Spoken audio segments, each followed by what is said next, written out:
So hey guys, welcome back to our YouTube channel. आज की video में हम लोग करने वाले हैं संक्षिप्त चिन्ह। तो यहाँ पर मैंने थोड़े आप लोगों के लिए संक्षिप्त चिन्ह लिए हैं। इनको हम थोड़ी ट्रिक से याद करेंगे और क्या है जिससे आप लोगों को बहुत लंबे टाइम तक ये एज इट इज़ याद रहने वाले हैं। आप लोगों को बस प्रैक्टिस करनी है, ठीक है। तो चलिए स्टार्ट करते हैं आज का वीडियो। सबसे पहले है देर या फिर देरी। तो इसके लिए हमें द और र जॉइंट करके लिखना पड़ेगा।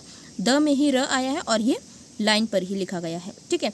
एक और इसके अलावा अगर हम लेते हैं दोनों, तो दोनों क्या होता है, अगर दोनों इसका ही बिल्कुल ऑपोजिट बन जाता है इस तरीके से, ये जो है ये दोनों बन गया है और ये जो है ये देर या देरी बन गया है, ठीक है। ये आप लोगों को एज इट इज़ याद रखना पड़ेगा क्योंकि इसमें क्या है, जब आप सेंटेंस में लिखेंगे तो वहाँ आप लोगों को ये जो है दर पड़ा जाएगा, जैसे दर दर। तो यहाँ पर जैसे आपने लिखना है कि मुझे घर आने में देर हो जाएगी, इस तरीके से। तो अगर आप वो सेंटेंस में ये यूज़ करते हैं तो आप लोगों को ऑटोमेटिकली पता चल जाएगा, क्योंकि आपने हिंदी में वो वर्ड सुना है कि यहाँ पर जो मैंने लिखा है वो देर या देरी होगा, क्योंकि सेंटेंस के अकॉर्डिंग यहाँ पर ये दर नहीं बनेगा, ठीक है। तो जब आप लोग सेंटेंस में लिखते हैं तो आप लोगों को ये ईजिली रिमेंबर हो जाता है। उसके बाद है पिछला। तो अब पिछला किस तरीके से होगा, छ और ल के साथ है। ये लाइन को कट करके होगा क्योंकि ये जो है तीसरा साउंड है, इसलिए वो लाइन को कट करके है। ये रूल फॉलो करता है हमारे स्वर वाले, ओके। तो प है, प के साथ ही ल लगा दिया गया है, सॉरी छ है, छ के साथ ल लगा दिया गया है और ये लाइन को कट करके लिखा गया है। उसके बाद है प्रिंसिपल। अब प्रिंसिपल में प है और र है, तो ये प और र, ठीक है। इसमें भी तीसरा साउंड है, इसलिए उसको भी लाइन को कट करके लगाया गया है, तो ये प्रिंसिपल बन गया है। उसके बाद है मामूली। अब मामूली क्या होता है, मामूली मतलब होता है सिंपल, ठीक है। तो मामूली में क्या है, म और ल इस तरीके से। आप लोगों को ये भी पता होगा, हमने पहले डिस्कस किया है कि अगर म के साथ र लिखना है तो वो इस तरीके से आएगा, अगर म के साथ ल लिखना है तो वो इस तरीके से आएगा। दोनों में डिफरेंस क्या है, जो ये है इसका गैप कम ज़्यादा है और इसका गैप कम है, ठीक है। क्योंकि म के ऑपोजिट नहीं लिख सकते हैं हम, इस तरीके से हम म को नहीं लिख सकते हैं, वरना वो यूँ कुछ इस तरीके से लिखना पड़ेगा, ठीक है। तो ये वाला जो है हमारा कुछ वर्ड नहीं है, हमें दोनों ही इस तरीके से लिखने पड़ते हैं, बस वो गैप पे डिपेंड करता है। जहाँ कम गैप है वहाँ वो र लिखा जाएगा और पढ़ा जाएगा, जहाँ ज़्यादा गैप है वहाँ वो ल बन जाएगा, ओके। तो ये मामूली। मामूली जो होता है सिंपल होता है, तो मामूली जो लोग होते हैं वो हमेशा क्या होते हैं, डाउन टू अर्थ होते हैं। तो आप लोगों को ऐसे याद रखना है और म और ल से आप लोगों का मामूली बन जाएगा। नेक्स्ट है मुकाबला। तो मुकाबला के लिए किस तरीके से लिखना है, अब मुकाबला और बड़ा दोनों क्या है, दोनों सेम आएंगे। किस तरीके से सेम आएंगे और क्या डिफरेंस आएगा वो देखते हैं। मुकाबला जो है वो हमारा ब और ल से लिखा जाएगा इस तरीके से, ठीक है, और दोनों लाइन के ऊपर आएंगे।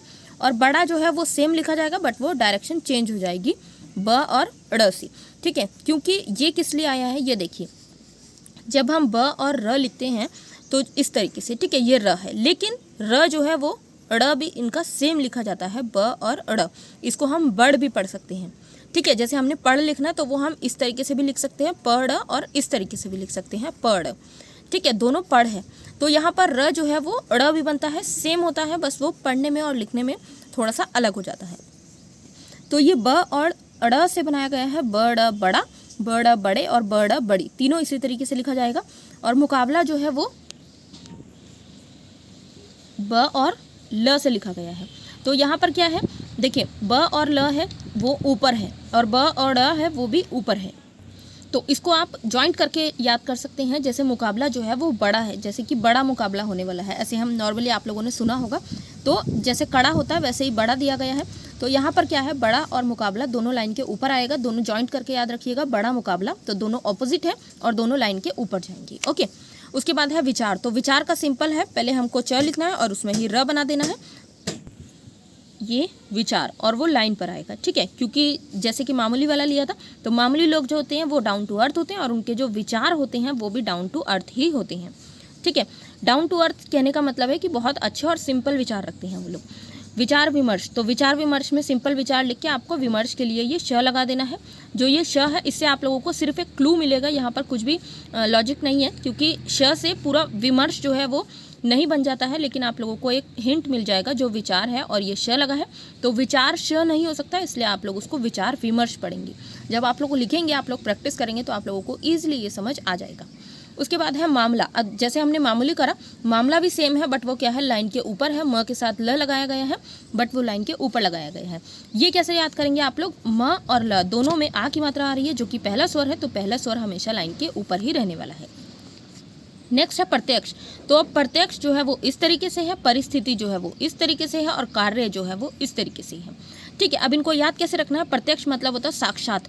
जैसे हम मूवीज़ देखते हैं या फिर जो शुद्ध हिंदी होती है उसमें ये यूज़ किया जाता है कि जो भगवान के दर्शन है प्रत्यक्ष रूप से मुझे उन्होंने दर्शन दिए हैं या साक्षात उन्होंने दर्शन दिए हैं, तो इस तरीके से ही।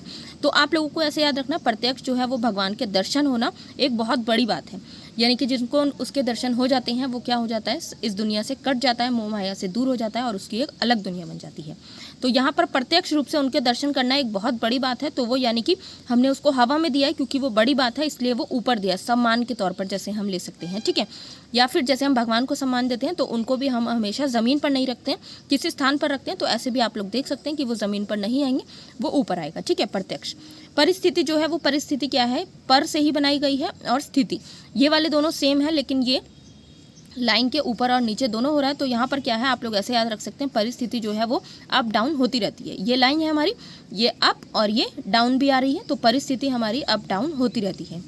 कार्य जो है वो, कार्य में आ का साउंड आ रहा है और र आ रहा है, कोई भी और दूसरा साउंड नहीं आ रहा है स्वर का, तो इसलिए कार्य जो है ऊपर है। कर से बनाया गया है, तो कर नहीं होगा, वो कार्य बन जाएगा। जब आप लोग सेंटेंस में लिखेंगे तो आप लोगों को पता चल जाएगा।